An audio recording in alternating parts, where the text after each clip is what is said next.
Okay, guys, welcome back to this week's episode. It's Tuesday Tips with Brighter Realty. Today, I'm sitting with the lovely Lindsay Peters, and she's just so cute and so much fun, and I'm super excited to have her on the episode today.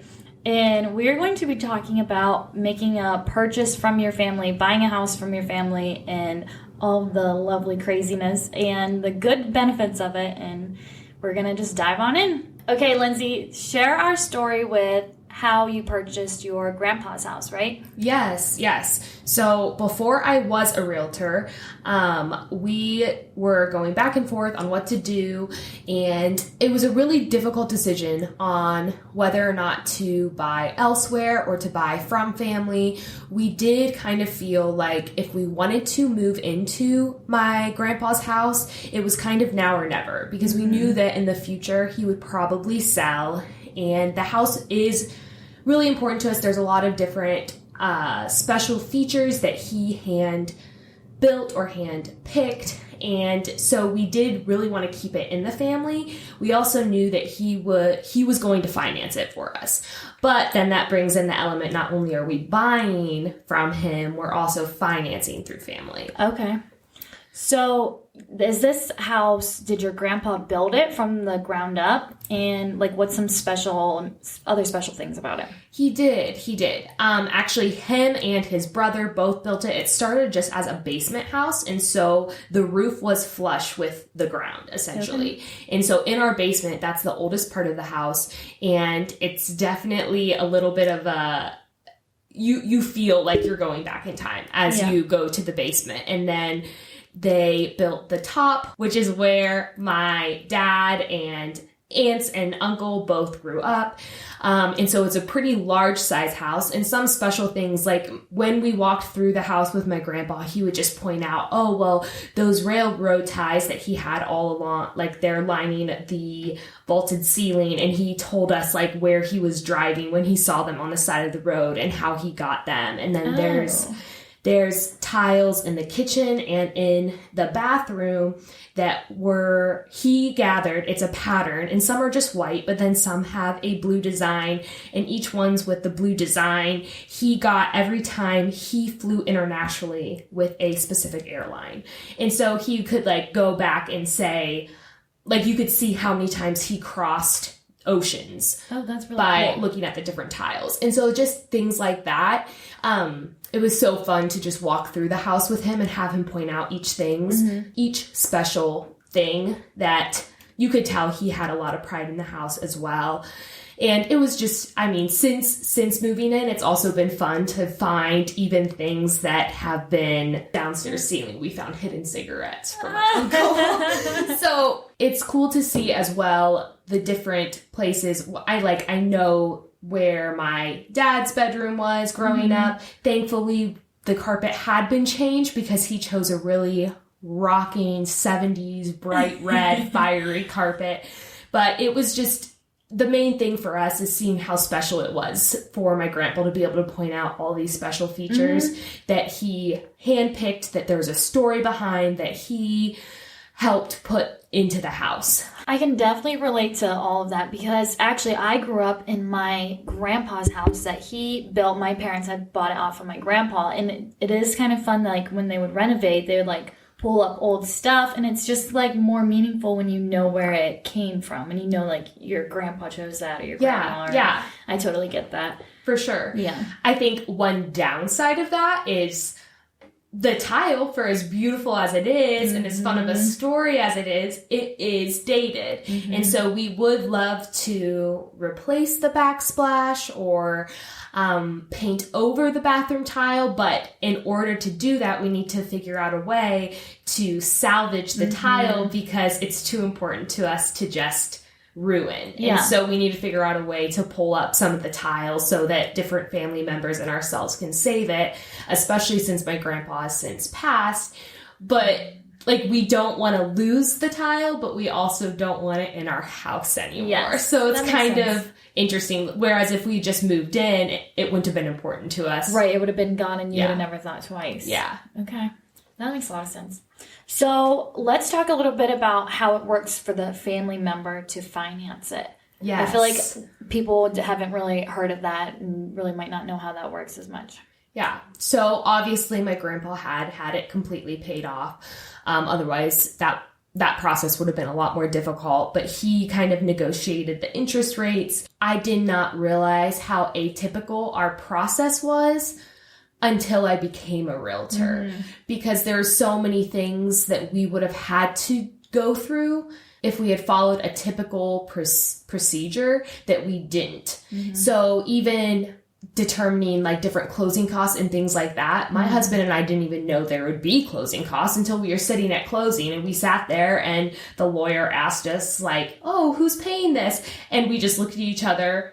Oh, we weren't expecting this. And my grandpa, of course, it's not like sellers don't ever pay closing costs. In fact, a lot of times they do, but it was just things that we weren't prepared for. We had gotten pre-approved because we were looking at other houses as well, but we didn't have to do that to obtain financing from my grandpa. So did you have to go to like a bank or his bank and his bank did that? How did that part work?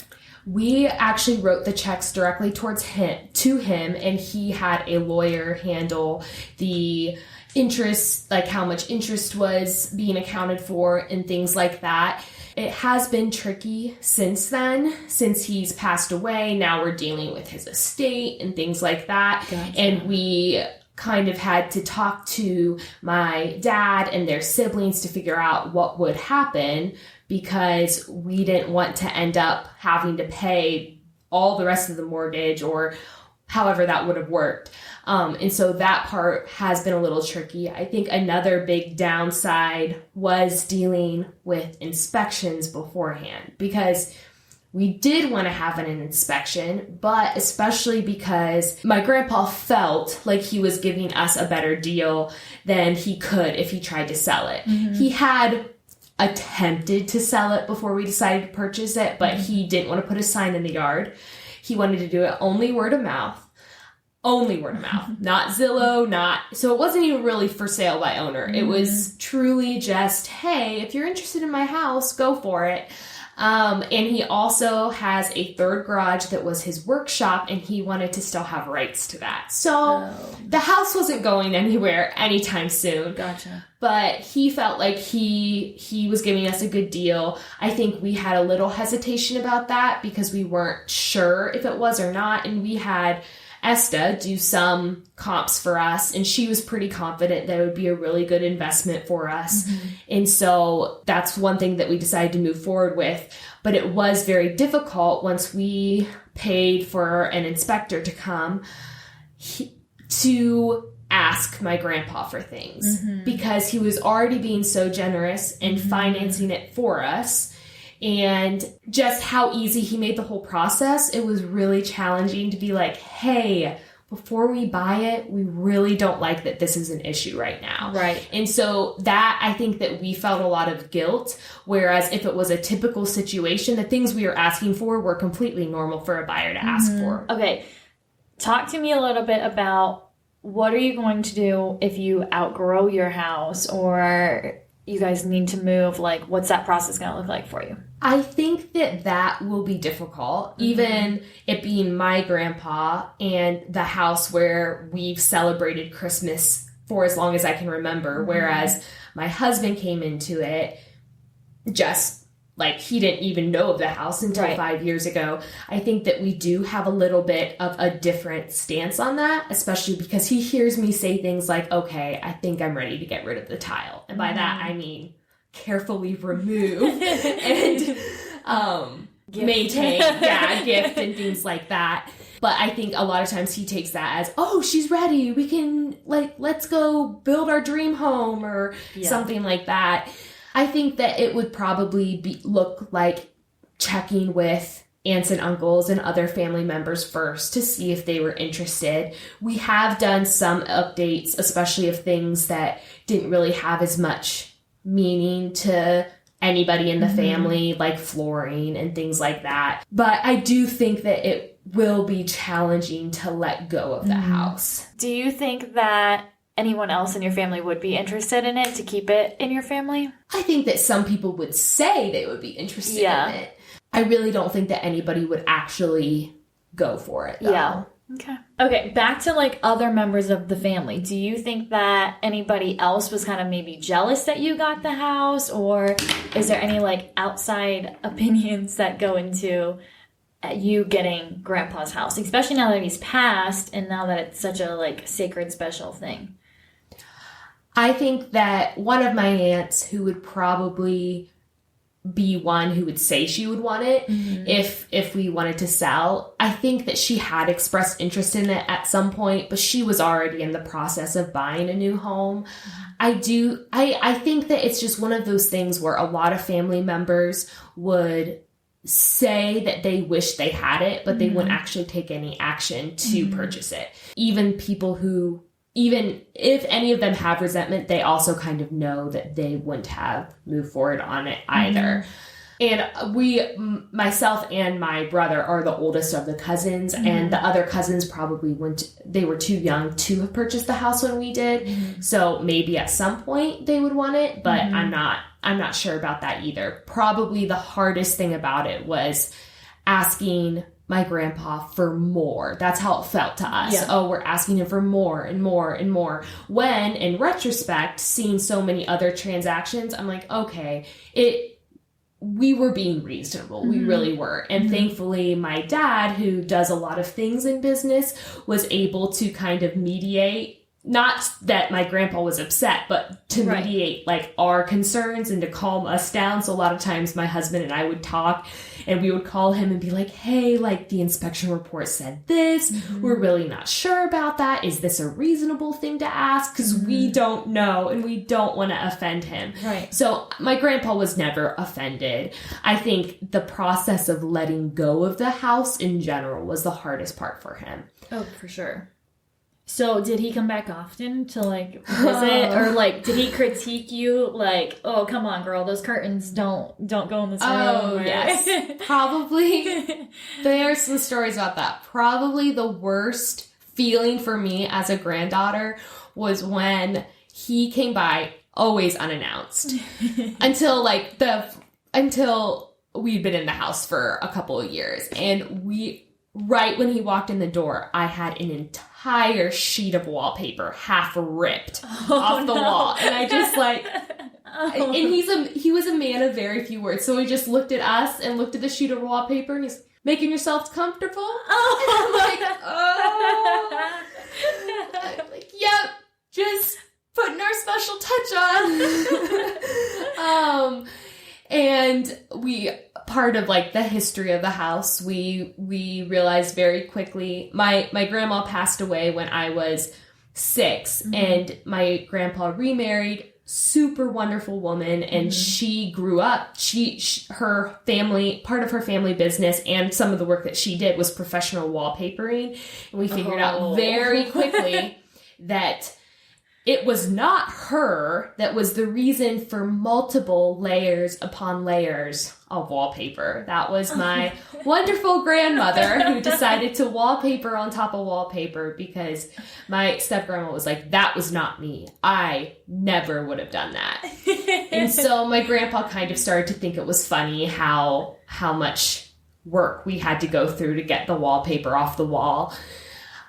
As far as other unannounced visits, I don't think I have ever been angry at my grandfather except for one time when my husband and we were just really busy. We didn't get around to mowing for a couple of days. And once we mowed, it was longer than it should have been. And me not realizing naively that the mower deck had dropped, accidentally like shaved the lawn. And between that and the grass being really long, it produced a ton of clippings. And my grandpa happened to stop by right when I finished mowing and just looked at these piles of grass. That needs cleaned up. if you don't want to kill the grass. Now, we rented before we bought it. This was not when we were renting. We owned the house, but the lawn was very important to him. And it was I was a teacher at the time. It was my very last day of school. I was exhausted, and I just wanted to be like, Grandpa, I know it needs cleaned up. I'll get to it. But this is a little less than an acre of lawn, and that's going to be a lot of work. Thankfully, my husband was at work, and thankfully my neighbors came over, and all of us spent the rest of the day raking up this monstrous pile of grass because I destroyed the lawn. And he did call me. He's like, oh, you got the lawn cleaned up already. But I was angry mostly at myself for not realizing that the mower deck had dropped and destroying the lawn. And so, but to hear from him, that needs cleaned up. And she was just like, I know. And there's something about, like, guys and the lawn, too. Because my grandpa that we had bought, or my parents bought their house from, he used to argue, or, like, fight over the mower with my dad because he still lived on our property, because my parents had 12 acres, so he still lived on it. And my dad would, like, get off the mower to go get a drink of water, and Grandpa would take over the mower. And, like, they would fight over who got to mow the yard. So there's just, like, that's just really funny. Yeah. My husband probably got the worst of that, because I know he probably got called or told when my grandpa stopped by upwards of 10 different times something that was wrong about the landscaping, or something that needed worked on, or something that needed fixed. And my husband thankfully would just, like, grin and take it with a grain of salt, or take it with a grain of salt. Yeah. But it was definitely hard for my grandpa to let go completely of the house. Even the process of him moving out in the first place. My step grandma had owned the condo, I believe, the entire time they were married, because she owned it prior to marrying him. And then they were moving to the condo, I think, for about 3 years. Oh, she just could not get him out of the house. To commit to, like, actually leaving. Well, I could definitely see why, but I think we are good to wrap up this episode today. So I want to thank you, Lindsay, for coming to talk to us. Again, Lindsay's a real estate agent for Ryder Realty. She works Wayne County. Where else, Lindsay? I do some in Stark as well, a little bit in Holmes, probably mostly Wayne County. Yeah, she's the Wayne County queen. So if you guys are looking to buy or sell, give her a call. And we thank you guys again for tuning in to this week's episode. Like, share, comment. We appreciate all the feedback.